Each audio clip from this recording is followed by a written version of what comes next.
ایسا ہتھیار ہے جس کی وجہ سے کوئی ہمیں حملہ نہیں کرے گا. لیکن اگر ملک ہی بینکرپٹ ہو گیا تو جو لوگوں نے ہمیں پھر وہاں سے بیل آؤٹ کرنا ہے وہ کیا قیمت مانگیں گے؟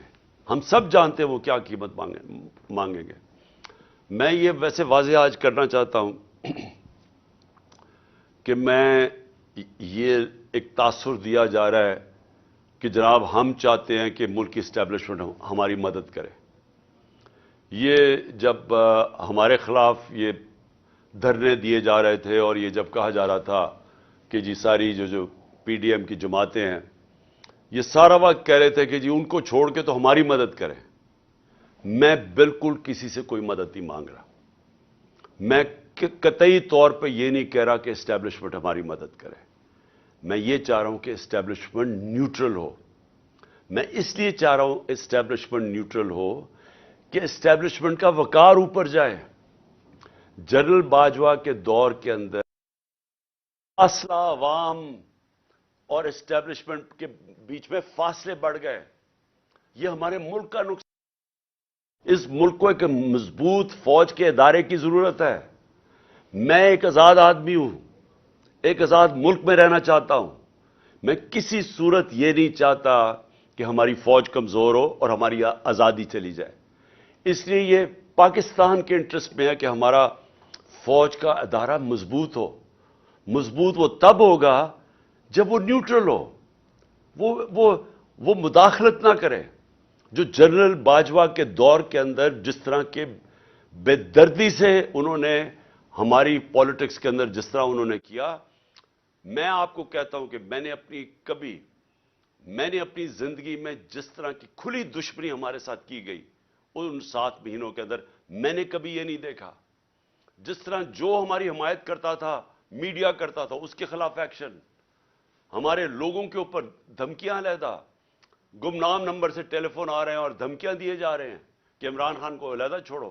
میرے خلاف سٹیٹمنٹس لینے کی کوشش کی, لوگوں کو کہا کہ عمران خان کے خلاف سٹیٹمنٹ دو. یہ جو سارا توشہ خانہ کیس ہے اس کے پیچھے کون تھا؟ کون ان کو پکڑ کے یہ لوگوں سے سٹیٹمنٹس دلوا رہا تھا؟ اور اس کے علاوہ جو ارشد شریف سے ہوا, جو اعظم سواتی سے ہوا اور ہو رہا ہے, جو شہباز گل سے ہوا, جو جمیل فاروقی سے ہوا, صرف اس لیے کہ وہ ہمارے حق میں سٹیٹمنٹس دے رہا تھا, جو ٹی وی چینل سے کیا گیا. کبھی میں نے آپ کو بتایا کہ میں نے جنرل مشرف کے مارشل لاء کی میں سخت خلاف تھا اور انہوں نے میں نے جیل گیا ان کے دور میں.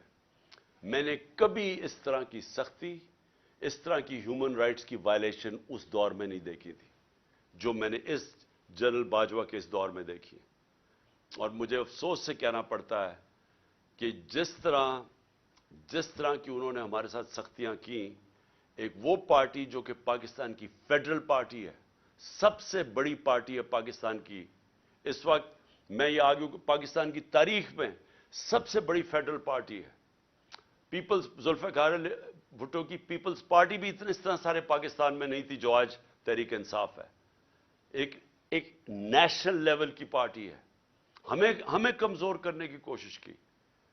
اور تو چھوڑے جو کہ جس طرح انہوں نے اعظم سواتی سے کیا ہے, مجھے تو حیرت ہوتی ہے کہ کیسے کسی ایک سینیٹر, ایک وہ شہری جو باہر کمائی کر کے پاکستان اپنا پیسہ لے کے آتا ہے, کیسے اسے صرف ایک ٹویٹ کے اوپر, کیا ٹویٹ یہ اس نے کی کہ جنرل مشرف نے NRO 2 دیا؟ سارا پاکستان جانتا ہے کہ جنرل مشرف نے جنرل باجوہ نے NRO 2 دیا, مشرف نے NRO 1 دیا, سب کو پتا ہے. ہمیں کئی دفعہ انہوں نے کہا جب ہم گورنمنٹ میں تھے کہ جی چھوڑ دیں احتساب کو, چھوڑ دیں اقتصادیات کے اوپر کانسنٹریٹ کرو, اکانومی پہ کانسنٹریٹ کریں, احتساب کو بھول جائیں. ہمیں فیٹف کے اندر ان کی طرف سے آئی ریکویسٹ کہ جناب فیٹف میں ان کو NRO 2 دے دو, یہ اپوزیشن کو. تو ہمیں تو پتا ہے کہ NRO 2 کس نے دیا.